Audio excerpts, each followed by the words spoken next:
Si Miss Angela at syempre si Tito Mondi. And of At course, anyayahin na ang mga natin ang ating mga finalists.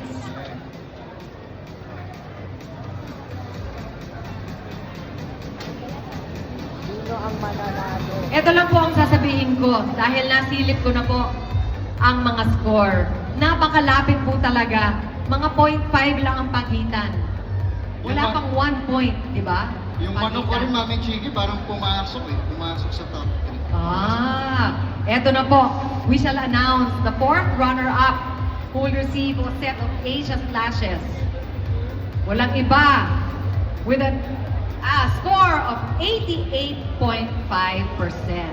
Our fourth runner-up for Superstar Kama Year 2, contestant number 2, Mylene Casizil.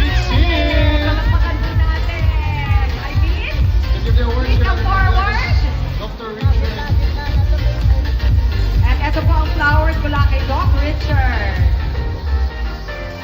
Congratulations, Yes, Mami Mami. Mylene. Ito naman, Mami Chiki. At alam niyo naman po na sila po ay winners na. Sila po ay finalists na, nanalo na po sila sa ating daily contest. Alright? Mami Chiki, ako naman sa third runner-up. Ito po, ang ating Superstar Kama. Third runner-up ay si Superstar Ma number 4, Alice Cabotocan. With an average score of 89.5%, Miss Cabotocan will be receiving one set of Asia Slashes Skincare. Congratulations! Oh, sana all.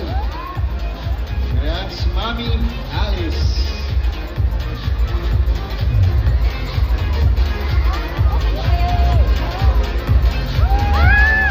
Okay, ito naman. Forward.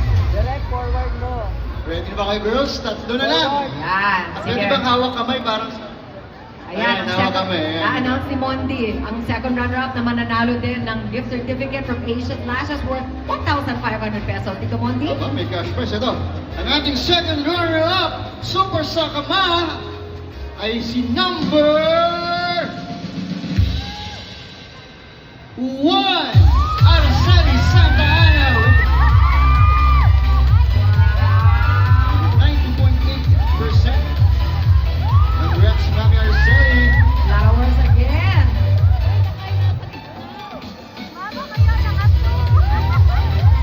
Eto na, si Mami Araceli scored 90.8%. Napakataas din po.